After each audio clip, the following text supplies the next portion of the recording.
What? Were you expecting another wither skeleton killing montage? Because I've got the skull in my hand. Because fun fact, before I filmed the last episode, I went and hollowed out a bunch of dirt and got a whole bunch of worms and started up my fishing strainer again to get some more enchanting books. And wouldn't you know it, 2 Vorpal books popped out. And I've slowly been working on infrastructure to go kill the Ender Dragon because experience is extremely hard to get in this, for me at least. So I've been slowly building up the Ender Mark II, and I've got to go build some better armor. And I just slapped Vorpal on it. And the very first skeleton I killed dropped the skull. So, we're not blocked by that anymore. Hello everybody, I'm Martin. Welcome to another episode of Glacial Awakening. And despite the fact that we're not blocked, we aren't actually going to do that this week because I have been digging through the quest book. And while some of these are actually pretty easy to obtain or relatively simple to do, and we could bang it out in an episode, or a handful of these in an episode, there's a handful of these we are going to need to build some infrastructure now for, because they are really awful. One of which is the ultimate induction cell, and it's not because the ultimate induction cell itself is necessarily a hard thing to do. It's that if you punch down through these, you see that it ultimately gets down to the basic energy cube, and the basic energy cube requires enhanced machine chassis, which requires DU plating, which requires 4 uranium-233 each. That's 500. How did a spider get in my base? That's 512 uranium though, folks. I have 66 right now.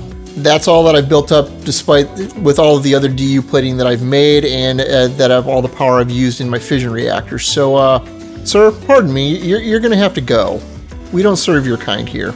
So what we should do is figure out if there's any more reasonable way of handling that this episode. I'm not entirely convinced there is, unfortunately, other than speeding up our power during usage. Another thing we need to start looking into immediately is this super cold ice, because while this doesn't look horrifying, it just takes liquid helium and some ice. Well, about that. To get liquid helium, you need to dense down 8 buckets of helium to get 25 millibuckets. And this comes out of the helium collectors from Nuclearcraft, and this produces very little, 5 millibuckets a tick constantly, which isn't too slow, but we need a ridiculous amount of this. So I think we need to build 1 or more of these this episode as well. But between those two things, I think we're going to have quite a bit to do and get ready, and there's probably a few other bits of infrastructure we can do as well to get further prepared. So I figured we would start with the helium collector, because this one's kind of a weird one. Because we need basic plating, which, well, we can do that pretty easily. We need these zirconium ingots, which requires zirconium dust. And one of the things we can do to get it is to rock crush diorite, which gives us some other byproducts that may be useful for other things later. I'm not sure. The fluorite in particular might be useful. I remember using that in Enigmatica for stuff. I'm honestly not sure. Because one of the things it's used for is to make fluorite water to make hydrofluoric acid. Now, what I used for hydrofluoric acid at this point, I don't remember. That was a while ago, and that was a really long complex chain. It may be completely irrelevant. But the other way would be the chemical combiner.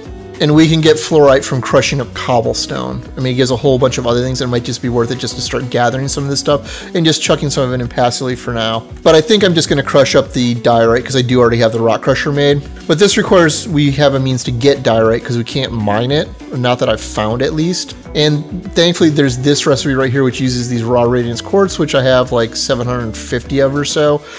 And it only takes 2 to make 8, so it's not too bad to make a whole stack of this. So that might get us to where we need to go pretty easily. The other problem, and the much more stickier bit, is that it requires a thorium-230 block. And I think we're going to go the decay generator route on this. We're going to generate some power with this by putting these blocks next to it. But we can get there from the uranium-238 block, which we can get there from just a normal uranium block. So this is made from the ingots. So let me go get that set up and see if we can get this started, because I'm probably going to want a handful of these. I might actually want to make the upgraded ones, which will take 8 of them. Oh, don't mind me, just more casually irradiating my world, because what's the point? But you can see the power's coming out of it now. So now we just have to wait for these to convert down. I don't know how long it takes, but we can go work on some other stuff while we do this.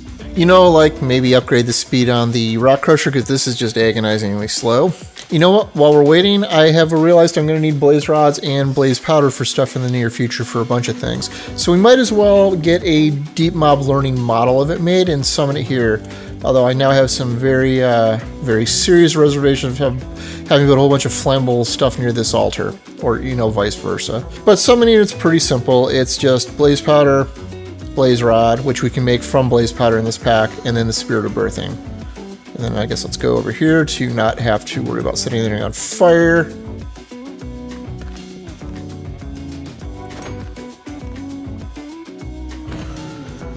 And there we go, 1 of 6. Just need to finish this out. Alright, so I made another simulation chamber. Let's just slot this in and kick it off. Well, this is like paint drying. I have a sneaking suspicion it's only going to do one of these blocks per half hour or so. I could possibly use multiple decay generators, and maybe I should. But, yeah. That said, I did realize we could create helium another way, and that's using the fission multi-block from Alchemistry, because you can break almost anything down into, well, helium. In this case, I had been breaking down beryllium, which I was getting from oxygen. So now we have quite a bit, although I think each of these stacks is like less than a bucket. But let's go grab some of it and go take a look. Because up here I made the liquefier from Alchemistry, and the supercooler that we need, as well as the fluid infuser, although I don't have ice right now. We can also effectively make ice down in the fission multi-block if I break things down into H2O and then pop it back up in the combiner up here to make it. But if we put this in, it will slowly grind this all up into liquid. Should be up over here in the supercooler. Now we just have to wait for this to populate. I could speed this up, but that's probably not going to be the slow point. Pretty sure this is the one that's going to be the slow point, but this at least gets us started. Although I probably need to create a crate or something that feeds into this. Well, while we continue to wait for paint dry on the helium solutions, and let me tell you, I hate everything about this. I'm starting to really hate Nuclearcraft, and I'm feeling like I don't actually understand parts of it. I know I can refine the fuels further if I use the Neptunium to make higher tiers and use that as fuel, and then break those down, but I don't know if it's faster, especially without having multiple reactors, and I'm already tired of dealing with the radiation. But for now, I have decided to go look at the induction cell, and I frankly can't find a faster way to make that. So what I've started doing is starting to automate the pieces so that at least that's ready. So I added a bunch of the crafting recipes to at least get like the enhanced machine chassis and the plates and the end steel bars and whatnot down here.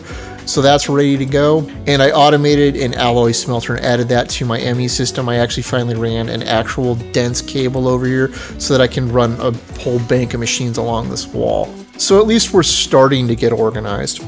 But I'm not gonna lie, I already hate this whole part of the pack. All right, so while I was waiting for everything as well, still I decided to get more for the Ender Dragon fight.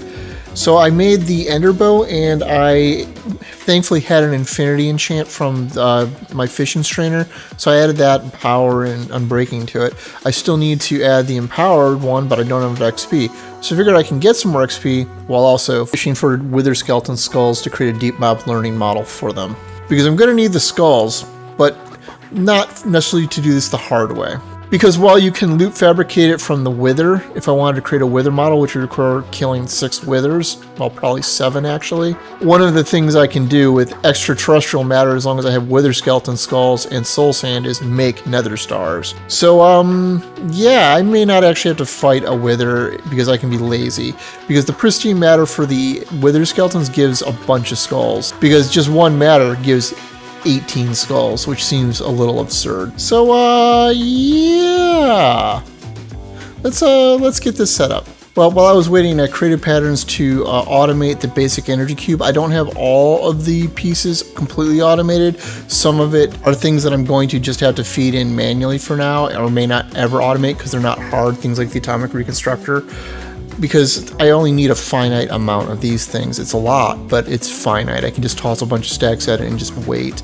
That part's fine. But that also means that we now have up through the enhanced machine chassis handled. Although we will probably run out of some of these materials, like I'm definitely going to have to make a bunch more resonating gems, and I'm probably going to do it by hand. Because I'm not set up to automate that, and that just sounds like a lot of work for something that's a one-time thing here. Anyhow, I think this actually was pretty good for actually getting infrastructure done today.